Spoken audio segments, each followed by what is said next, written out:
My name's Steve Nobel, and today I'm speaking with Lara Starr on clearing dark entities. A fascinating subject, one that's close to my heart as well. So Lara was originally a student of Dolores Cannon's, running her social media platform for about 5 years, then branching out doing her own energy clearing and spiritual work. She now teaches astral projection classes and works with mediums doing spirit releasement therapy work. She runs a weekday morning podcast where she has conversations with other like-minded spiritual mentors, and she has a spiritual academy building an online close-knit supportive community called Astara Metaphysical Community. And all the links will be posted with this this podcast. So hi, Laura. Hi, Steve. Nice to see you. So how did it all begin? How did you get into this weird and wacky, wonderful world of entity work clearing? It starts about 12 years ago. I had an out-of-body experience. I was led to meet with two of my soul guides in the astral. They quite literally pulled me out of body, and we had a chit-chat face to face. Okay, how was that? Well, it's funny. I'm a Taurus born in the year of the ox. I'm a little stubborn. They were trying to get my attention, and apparently I was not picking up the signs well enough. So they had to be more direct with me, funnily enough.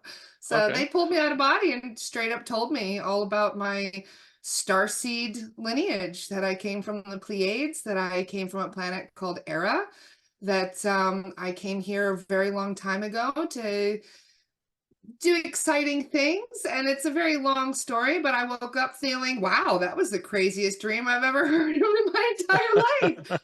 And I remembered it as clearly, as vividly, I should say, as you and I having a conversation now. So I just started Googling the next morning. I started searching all about Pleiadians. I started researching past lives, and that's how that day I found Barbara Marciniak and I found Dolores Cannon, and they both validated almost every word of what my guides had told me.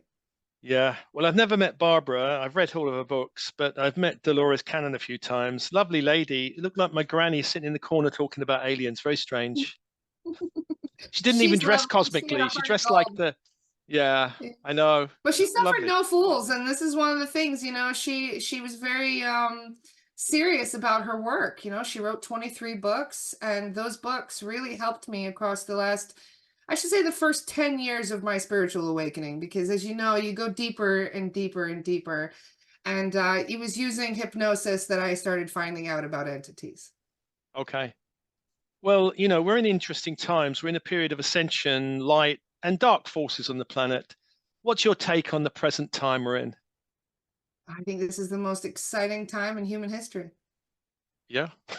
Yeah, it really is. We chose the best time to be here. We really did. It's a really good show, isn't it, on the planet Earth? It is. It is. And even the soul guides themselves, they don't really know which way it's going to move, because there's so many potential possibilities. And, it's really endless right now. We're designing our own future. Yeah. Well, you're over in the States, I believe, aren't you, in the USA? And Yes, to I'm in me, the Pennsylvania. USA is the kind of cornerstone of some of the darker cabal forces. What's your take on being in America? I know we love America, but I what do you think? fled the country 14 years ago. It's a long story as to why I did, and it's something that's kind of a painful subject for me, but it involved 9/11. And so I ended up leaving the country. I couldn't stay in America anymore. And so I started backpacking. And that led me, like, I traveled all over the world, about 60 countries. And it's funny because it was the first week that I left America that my guides pulled me out of body to have that little chit chat with me. And they told me, they said, "Do you want a new world order?" And I said, "No, of course I don't." They said, "Well, stop talking about it, because you're going to manifest it in your reality." Right, And that's right. what took me down this whole law of attraction path. And it really made me change the way I was presenting information to people, because I was one of those people that was just, I wanted to shake people just to wake them up, but you Yeah. can't do that. Everybody is in their process of awakening, and everything is unfolding as it's meant to. So now I take a much more laid back approach, and Right. I just focus on being part of the solution. Well, a lot of people are afraid of the subject we're talking about. There's a lot of spiritual people out there that go, "Oh, I don't even want to look at this. I don't want to manifest it. If I look at it, I'm going to manifest it." But, what would you say about that? Of course, we want to focus on the light, bright, and beautiful, but we have to be mindful of, spiritual hygiene. Would you say? Spiritual hygiene is paramount. Self-care is really important too, but just making sure that the unfortunate thing about our situation here on Earth is that we have been kind of wearing blinders for a very long time. We haven't been able to see most of what exists around us because the astral is a very busy place and a great deal of what happens and what happens to your light body can affect your physical body. So if your light body is not healthy, if you've got something that is attacking it in the astral, whether it's psychic attacks or parasites or entities or any of these things, your physical body will start to decline. And then people wonder why they're having ill health or ill mental health, which is a huge one. And unfortunately, there's a lot of people who are suffering because they can't figure out what the problem is. Yeah. And that's where we come in. Well, I don't think my regular doctor would tell me to look at the astral plane. It'll be, it's all the surface stuff. But a lot of people my age, I was born late 50s, are not looking very good. They're looking a bit rough around the edges, I would say. So, Probably, we're all exhausted here on this planet, but some of us are more tired than others because we haven't really had a break for a yeah. very long time. Well, we both So, deserve a nice break. Yeah. mm, Well, let me indeed ask we you do. about because I was very interested in the work you do classifies three levels of entities: level 1, level 2, level 3, and I think that gets from kind of uh, not very good to really not very good. But could you what are these classifications? Well, we're trying to avoid some of the stigmas that go with some of the old world words to use to describe these things. So we're looking to have a more clinical, less fearsome approach. So the level ones are essentially elementals. They are, I would say, the naughtier kind, the ones that attach to people and cause a lot of problems. The most common would be these gargoyle types. Some of you may have seen them before, but they are essentially, they almost look like gremlins. They're Yeah. not friendly though. They attach to people and they usually sit either on the shoulders or the back, or even I found one perched on somebody's head once. And what they do Oh. is they just kind of they ride us all day long. They absorb energy because many astral beings absorb energy from the other living beings they connect with. So they do, they actually set cords into people. And if you know about cord cutting, Yeah. this is one of the things that they can do. And we actually found one that was riding on somebody's back, holding the cords like reins and was giddying up their person. And they were like, oh, my back pain is so intense. I always feel like I'm carrying this great weight.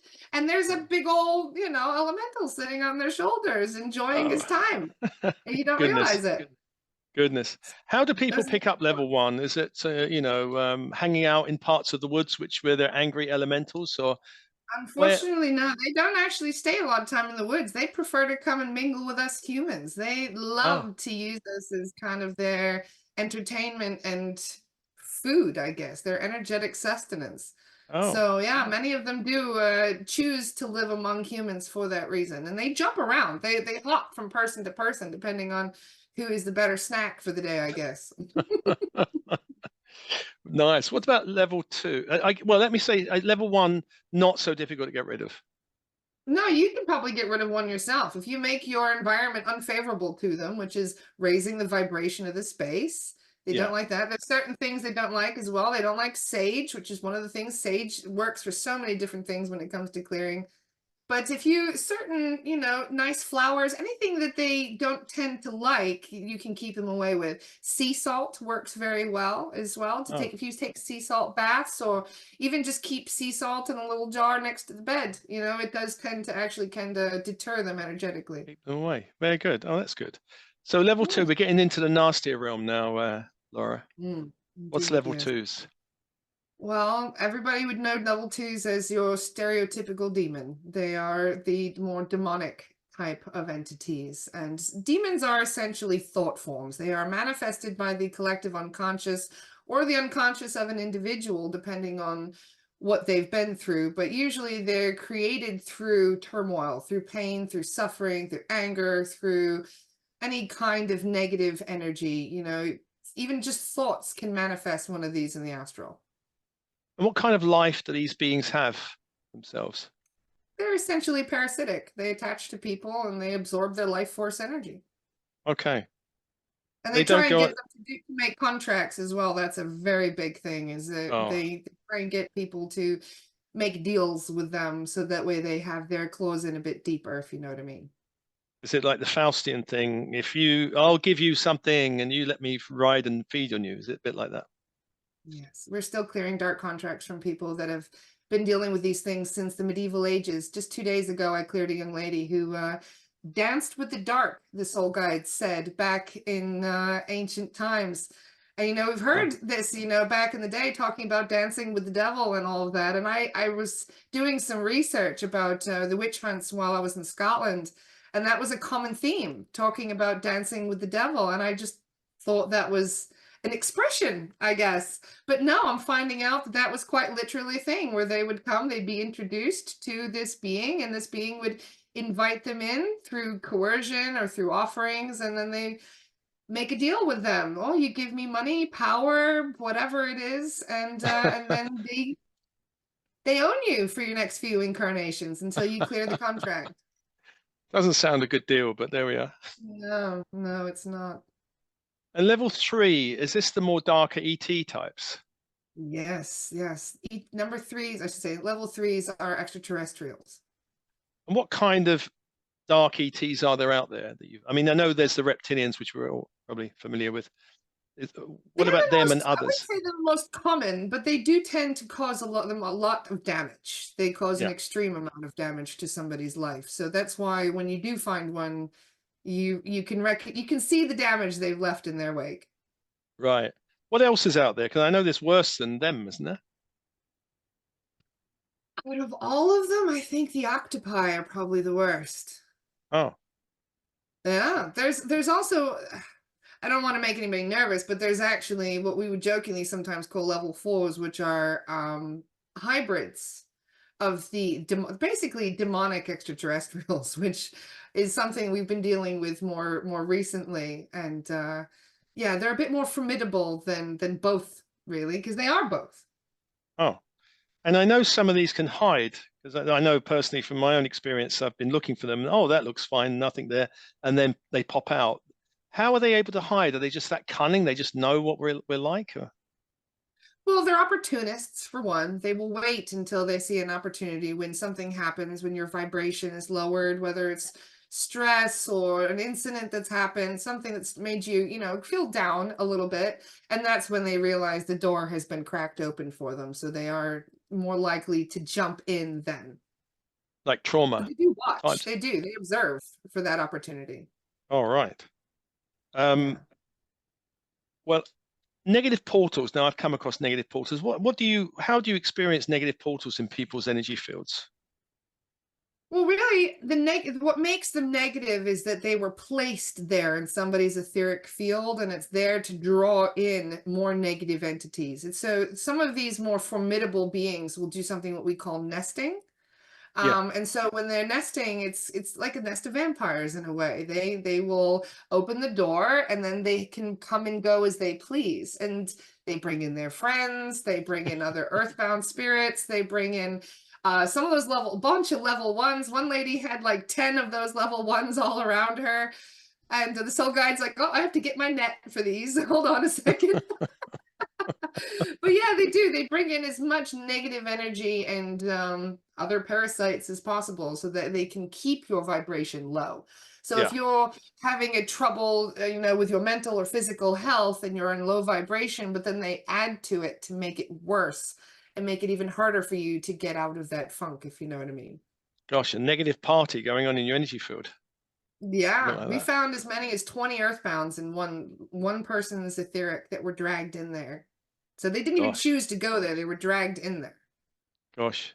When I was younger, I must say I quite enjoyed the odd vampire film. It was my earliest introduction to anything, kind of otherworldly.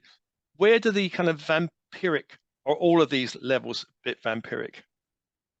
They are, well, they are very parasitic to the point of where the end game for the host is to die. Really, that's what they want, is Right, because then you end up as one of those earthbounds they can control and manipulate. right. So then, yeah. So unfortunately, That is the main thing that they want, is to just drain you completely of your life force until there's nothing left. So yeah, they definitely fall into the vampire category, even though they aren't drawing literal blood from people. It's your life force they're draining. Right. Goodness, goodness. Um, Yeah.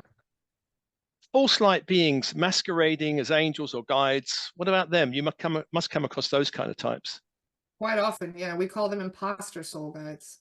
And essentially, it's worse than an attachment, because if you think about an attachment, think of your body as your house, right? So if you have somebody that comes and bangs on your door and breaks their way in, you're more aware of this attachment, okay? Because it's an intruder in your home. But with one of these imposter soul guides, it's like one of these baddies showed up at your door, and instead of questioning them, you said, "Oh, come on in. You know, I'm not going to let you bang. You don't have to bang on the door. You're well. I'll give you a guest room," and you let them in. Right. And then they start giving you negative insight. They start manipulating you. They start doing the whole normal narcissism kind of thing. And you think that you're working with a being of the light, but you're actually working with a very clever negative being that is pretending to be. Right. Okay. Interesting. Now So I know yeah, the other you thing. essentially Yeah. adopt a negative being as one of your soul guides. So they're a bit more difficult to remove, but we always check for them first. That's the very first thing we check when we do And clearings. how do you? Because this is a lot of people get confused. A real guide, where's a false light masquerading guide? What's the difference? How can you tell? They're, well, it really just boils down to their polarity, you know, whether or not they're of high vibration or low vibration, because, you know, for beings of light, it's, you can't really mislead people as much, Yeah. because, you know, your authenticity shines through and they can see your true intentions in everything you do, whereas a being of the dark tends to hide their true intentions and to not make their plans known because they're trying to do something nefarious. So Yeah. it's all about the energetic resonance they have, but also the intentions they have. Yeah. And when you spot them, you can get a feel for them. Would you ever engage in conversation? Because the older cult schools would say, ask these beings 3 questions and you'll know then. Is that something you engage in or not really? We used to. My mentors back in the day used to, but like Dr. Terrence Palmer is a brilliant, he was a psychiatrist who pioneered this technique. And Dr. Terrence Palmer, if you search on his YouTube channel, you can see some of his old case studies. And they did, up until about maybe 5, 6 years ago, have conversations with these beings. But the reason they stopped is because everything they say is a lie. Right. And it really does no service to anyone to just entertain that energy, to give them anything. So Right. we're more like the SAS now. We just get in, get Okay. out, get it done. You Okay. know, we don't want to converse with the dark anymore, because they, like I said, they just lie, manipulate, and you know, it's better to just avoid all of that. Now, is there a difference between like you mentioned the demonic, which thought forms? Is there other kinds of thought forms that are non-demonic, or are they all like that? Well, people create thought forms all the time. And unfortunately, many, you know, we talk about children having invisible friends, for Yeah. example.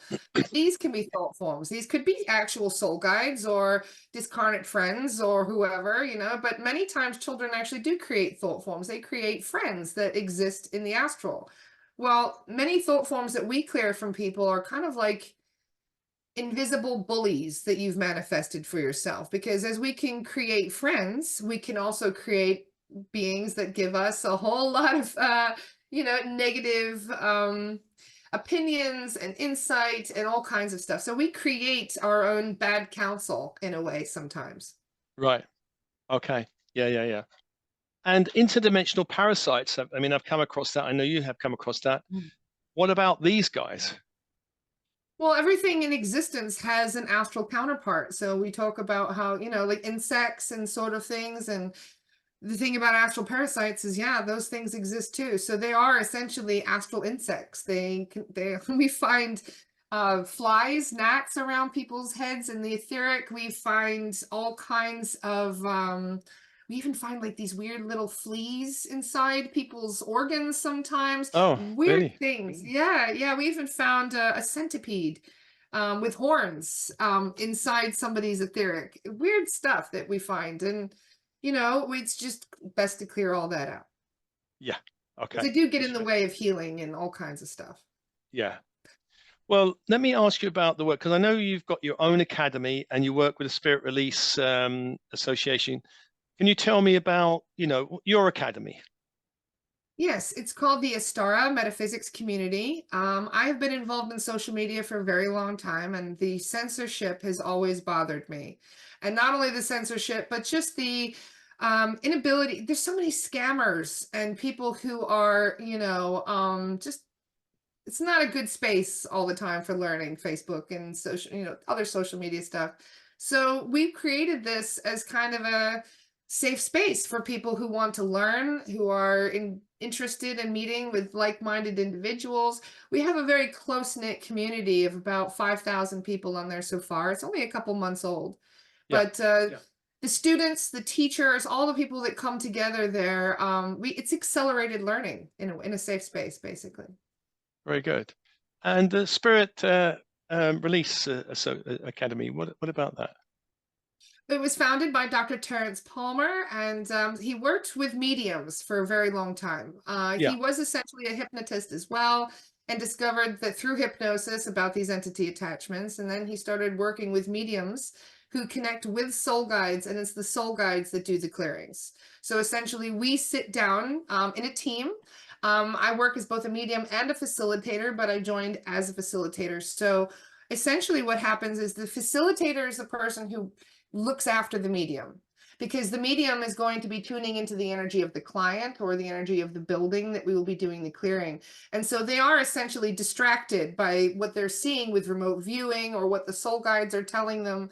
And so we're there to kind of direct the clearing, to tell them what to check for next, but to also make sure that nothing strange happens, because unfortunately the dark doesn't appreciate when we come in and start clearing them out. So they will actually sometimes try and attack us while we're doing this. So a psychic attack will try and come through. And if I notice anything that's strange, whereas the medium starts to drop off in attention, or if there's something that just doesn't seem right, I call the medium back from the trance that they're in. And yeah, so, but it's fun. I basically get to spend my days talking directly with soul guides and removing these people. That sounds good. That sounds good. So, So yeah. if somebody, because I know this is remote work you're doing clearing, if somebody wants to contact you, what's the best way of getting hold of you? Well, I have my website, that's astrallara.com, and then I also have my my social medias that I do have a team of people that help. So it's my Astral Exploration with Lara Starr page, and I have it on YouTube, and there's basically a very large community. Like I said, the Astara Metaphysics community, we are also very active on there. So I do a lot of chats with people, a lot of beginner chats, a lot of chats with soul guides. And so people want to ask questions, they can ask me or the soul guides. Brilliant. Well, with this podcast, I'm going to put out the Spirit Release Academy link with the practitioner page, your Facebook page, your website, Astralara, your YouTube, and your community. So people should Thank be you. able to find you, Lara. It's a pleasure. Thank you so much. I really do enjoy just helping the community and trying to get people to kind of empower themselves, and to when you start getting these clearings, when you realize how you feel when you're truly sovereign, nothing beats it. Yeah.